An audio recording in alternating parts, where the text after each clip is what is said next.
Tokyo ऑलिम्पिकमध्ये भालाफेकीत सुवर्ण पदक पटकावणारा नीरज चोप्रा यांनी येत्या रविवारी होत असलेल्या पॅरिस डायमंड लीग मधून माघार घेतलाय.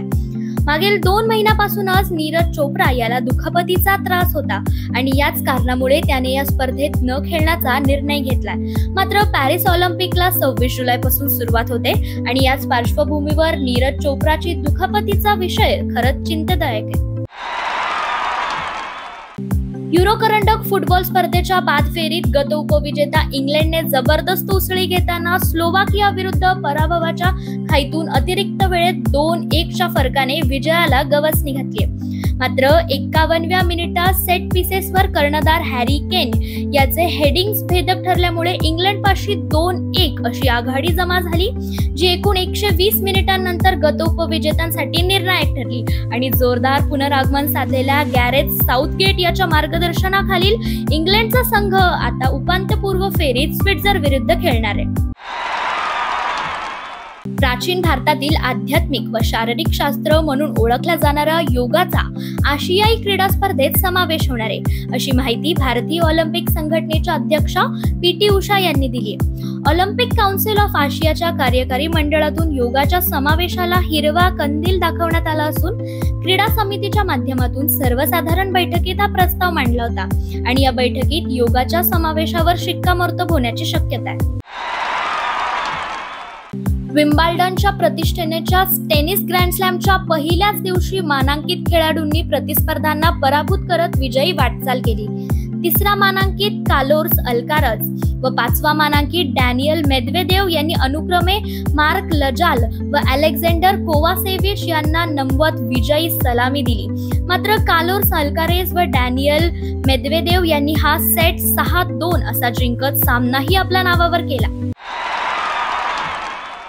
भारत विरुद्ध दक्षिण आफ्रिका महिला संघामध्ये चेन्नईतील एम.ए. चिदंबरम स्टेडियमवर नुकताच एकमेव कसोटी सामना पार पडला. काल या सामन्याच्या 4थ्या दिवशी भारतीय महिला संघाने 10 विकेट्स विजय मिळवला. मात्र या सामन्यात दक्षिण आफ्रिकेने दुसऱ्या डावात भारतासमोर अवघ्या 37 धावांचे लक्ष्य ठेवले होते आणि या लक्ष्याचा पाठलाग भारताकडून सलामीला आलेल्या शुभा सतीश व शफाली वर्मा यांनी 9.2 षटकातच पूर्ण केला.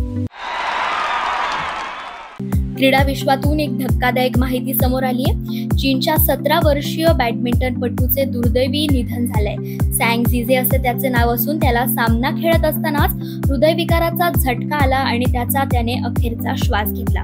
मात्र आशिया ज्युनियर चॅम्पियनशिप स्पर्धेत जपानच्या काझुमा कवानो विरुद्ध खेळताना पहिल्या गेम वेळी तो अचानक कोर्टवर कोसळला आणि त्यानंतर तत्काळ त्याच्यावर उपचार करण्यात आले, पण अनेक प्रयत्नांनंतरही त्याचा जीव वाचवण्यात अपयश आले.